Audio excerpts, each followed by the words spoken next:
Hoje em dia, com a internet, essas barreiras ruíram e você pode escrever de qualquer lugar, você vai alcançar leitores de qualquer lugar.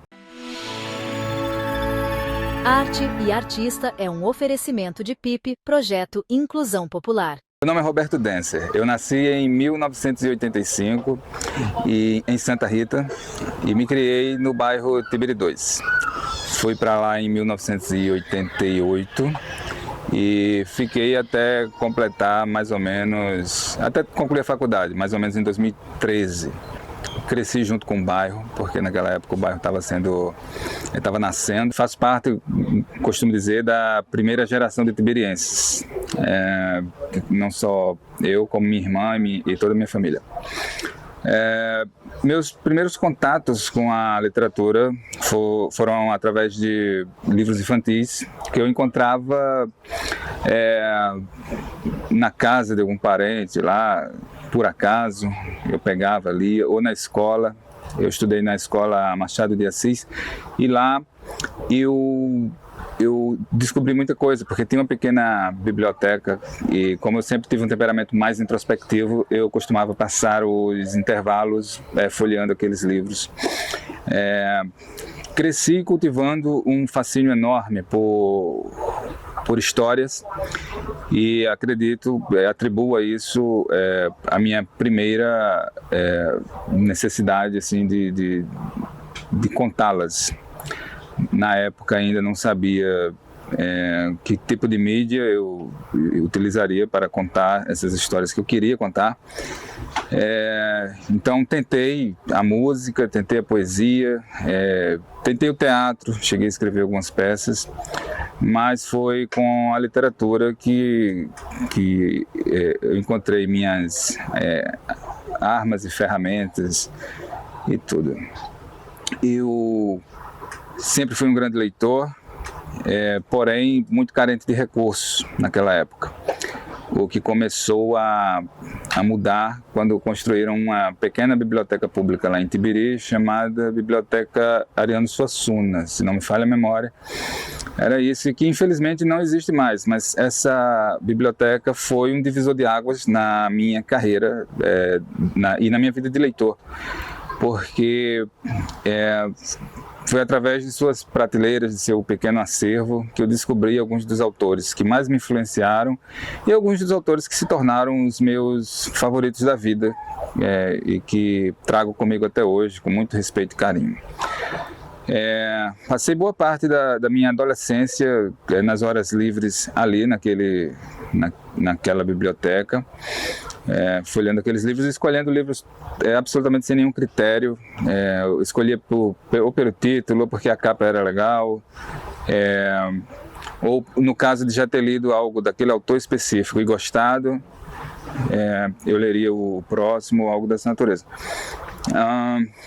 Optei por fazer letras na faculdade, quando chegou a época de tomar uma decisão a esse respeito, e achava que seria um atalho na minha carreira literária, porque eu já havia decidido desde 14, 15 anos que seria escritor, não importava o que eu viesse a fazer na faculdade, mas na época interpretei a faculdade de letras como sendo um atalho.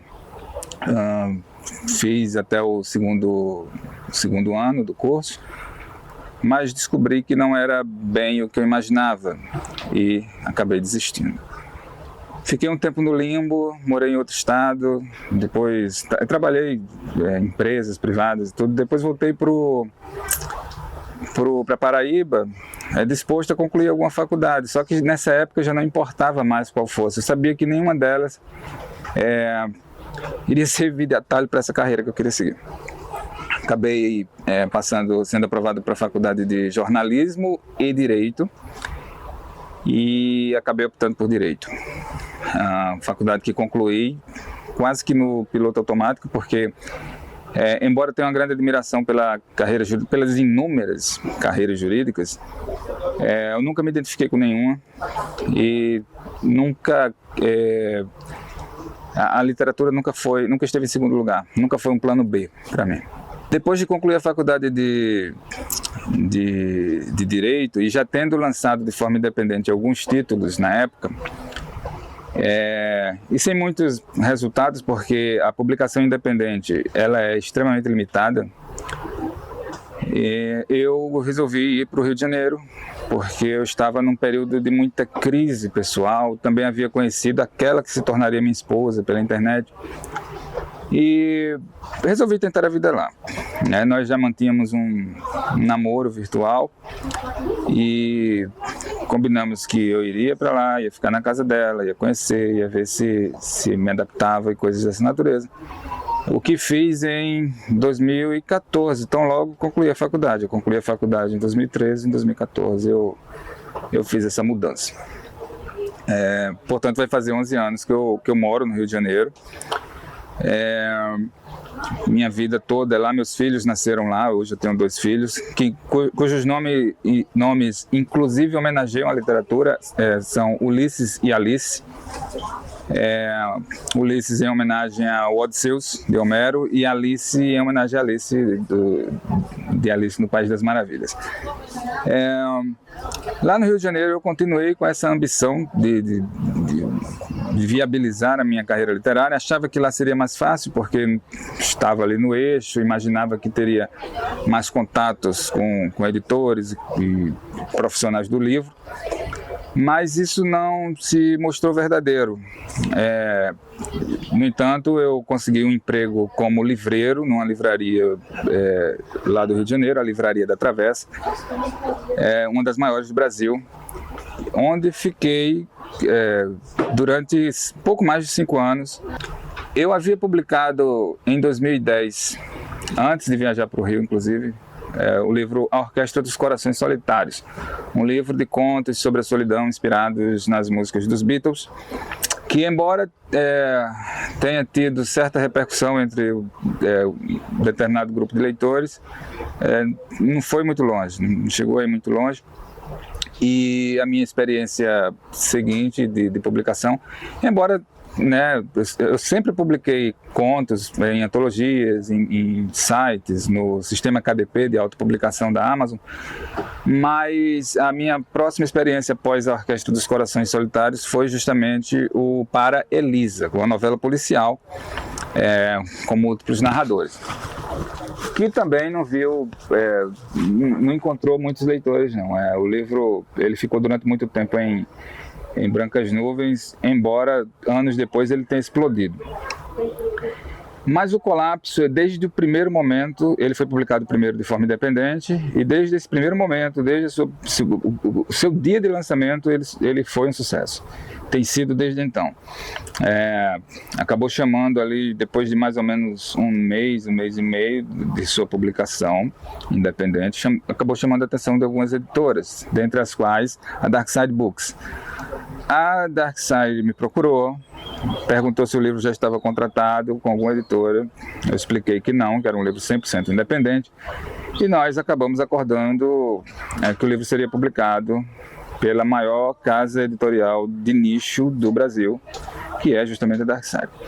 Colapso é uma distopia pós-apocalíptica que se passa no Brasil e começa cerca de 40 anos, pouco mais de 40 anos, após um evento que ficou conhecido como Marco Zero. É um evento climático que deu origem a outros eventos. Ele gerou um efeito dominó. E acabou dizimando cerca de 90% da população mundial. E de várias espécies também. De modo que isso gerou uma tremenda escassez de recursos. E os poucos sobreviventes que estão ali, eles se dividem em vários grupos. Há aqueles que já eram adultos quando aconteceu o Marco Zero, então eles atravessaram tudo isso e já estão lá com seus 60 e poucos anos. Há aqueles que eram crianças na época e estão lá com seus 40 e pouco, chegando aos 50. E há os que nasceram após o colapso da civilização, da natureza, tudo, e que já estão adaptados àquele mundo, 100% adaptados. E o que é esse mundo ao qual eles estão adaptados? É um mundo onde a moral que nós temos hoje aqui já não faz o menor sentido, porque no contexto do livro não existe Estado, não existe mais um Estado organizado, não existe poder de polícia, não existem leis, e o mais próximo que nós temos de uma organização social são pequenas tribos, pequenos grupos que se organizam quase como se fosse uma família, etc., para tentar sobreviver mais um dia, para procurar comida, para procurar um lugar para ficar e coisas assim. O que inevitavelmente gera conflitos. Algum grupo está procurando um lugar para ficar, aparece outro, tem conflito e por esse motivo o livro acaba sendo extremamente violento, né? São personagens que aderem ao canibalismo, há personagens também que como não tem regras nenhuma, não tem sanção, nada, eles fazem o que bem entendem. Então o livro inevitavelmente é muito violento. Esse é o alerta que inclusive os leitores fazem, que para você ler esse livro você tem que ter estômago. Eu tenho algumas influências literárias, não apenas temáticas, mas estilísticas, que no final das contas são autores com os quais eu me identifico, seja por causa do tema ou por causa da abordagem daqueles temas, por causa do estilo. Como, por exemplo, o Cormac McCarthy é uma das minhas referências, o Hemingway é outra, o Roberto Bolanho, alguns clássicos também, que embora não sejam influências diretas e que influenciariam, por exemplo, o meu estilo, mas são nortes, são autores que eu entendo como grandiosos e que me inspiram de certa forma assim também. Eu nunca comprei muito bem a ideia do soul, né, do bom selvagem, sei o quê. Eu sempre achei que o homem é o lobo do homem faz muito mais sentido no contexto do colapso, que é uma espécie de volta à época dos caçadores-coletores, sendo que é uma volta pós-civilizacional. Então, boa parte das pessoas que estão ali já passaram pela civilização. Alguns, embora não tenham passado, eles sabem que houve uma civilização em algum momento. Então, eles sabem como é que funcionava, eles têm uma vaga ideia.